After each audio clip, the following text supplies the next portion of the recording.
أجواء رمضان وفوانيسها جميلة جدا ما شاء الله. أجواء جميلة، النص الأصفر والأبيض والأحمر والأزرق والبامبا، ما شاء الله فوانيس جميل جدا. وسبحان الله يعني حاجة بسيطة جدا تهدي بها الطفل. بيبقى فخور ومبسوط جدا جدا جدا بأي حاجة بسيطة يعني فوانيس صغنونة خالص كده اهو، تديها لطفلك، او طبلة تجيبها لطفلك برضك جميلة جدا. او اي حاجة مثلا تهدي بيها برضك اللي في سن الابتدائي الاعدادي، حاجات رمزية وحاجات جميلة، ومنها اللي انت بتدخلي البهجة والسرور عليهم. بسم الله والصلاة والسلام على رسول الله. اللهم صل وسلم وبارك على سيدنا محمد وعلى اهله واصحابه اجمعين. ان الله وملائكته يصلون على النبي يا ايها الذين امنوا صلوا عليه وسلموا تسليما حتى تنالوا جنة ونعيما. صلى الله على محمد صلى الله عليه وسلم. ازيكم عاملين ايه؟ يا رب تكونوا بخير. حبايبنا الحلوين داخل مصر وخارج مصر وكل انحاء العالم، بنحبكم كتير كتير كتير. طبعا معانا النهارده اكلات سهله وبسيطه للسحور. معانا البليله بطريقه البليله هي البليلة الأول بنشطفها جيدا جدا جدا عشان لو فيها أي تراب فيها أي حاجة، وبننقعها يوم. في جماعة مثلا ينقعوها يوم بليلة، في جماعة ينقعوها يوم. وبعدين غلينا المية وسقطناها في المية عشان نسلقها. وكده معانا هي البليلة اتسلقت اهي ما شاء الله. وبكده تكون البليلة معانا هي ما شاء الله اتسلقت اهي. وبعدين بقى بعد ما بتتسلق بنجيب لبن. بيقول لك بتتاكل. بنجيب لبن ونحط عليها لبن. وبعدين بقى لو حد عاوز مكسرات مع اللبن والبليلة بنحط مكسرات، اللي عاوز مثلا فول بنحط فول، جوز الهند، زبيب، اي حاجة بنحطها معاه. وطبعا معانا الطريقة التانية بقى المأكولات. احنا النهاردة هنعمل كذا طريقة للسحور. معانا هنا طريقة البطاطس احنا عملنا معاكم طريقة الشكشوكة بالبتنجان، وعملنا معاكم طريقة الشكشوكة، ودي طريقة الشكشوكة بالبطاطس. دي طبعا بطاطس، فلفل، طماطم، جزر، قرن شطيطة لو حد عاوز.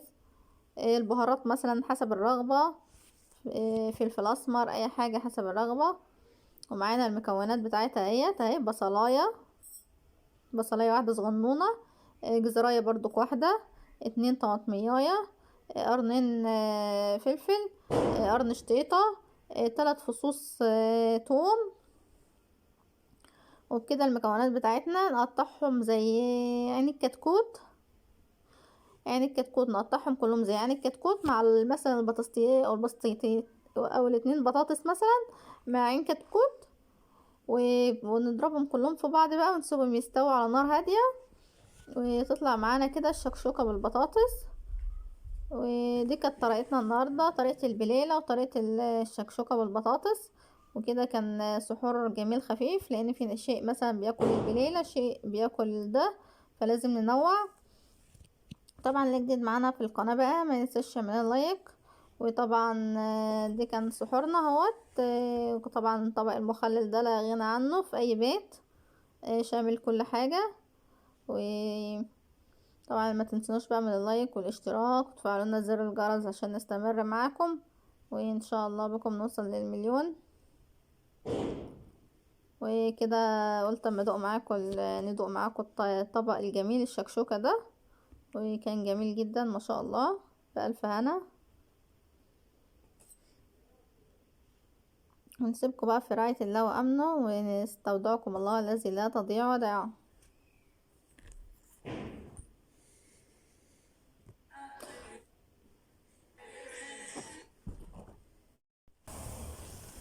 نتكلم بقى شوية عن زواق رمضان. الزواق طبعا جميل جدا وبيدي بهجة حلوة جدا دخول رمضان علينا.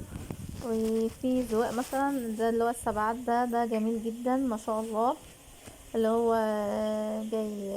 جايبينه كده ومعلقينه فوق ونازلين تحت كده عاملين زي التمانية.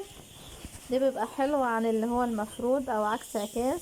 بدي شكل جميل جدا جدا، ومع الهوا بقى بدي اجواء جميلة برضو في رمضان.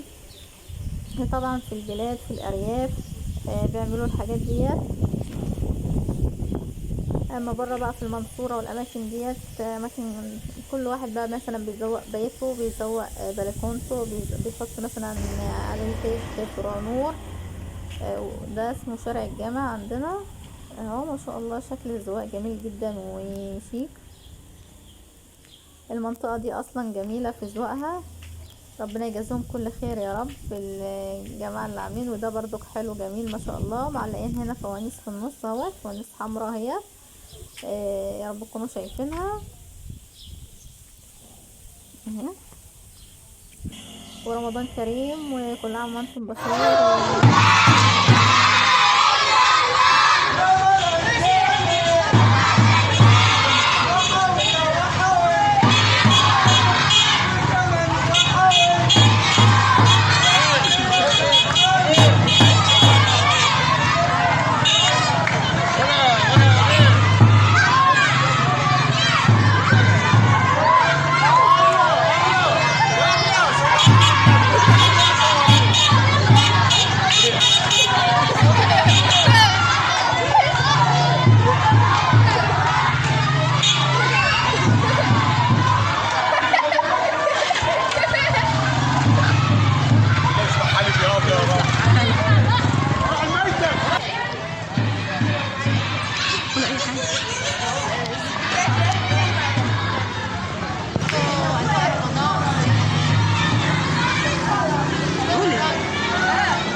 بقى هناك شوية، روحي هناك شوية، روحي شوية.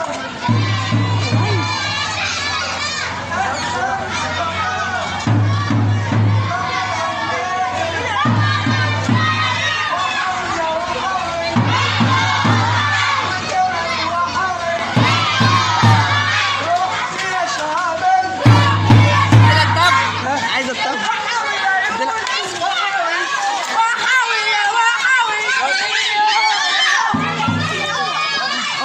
قول انت بقى.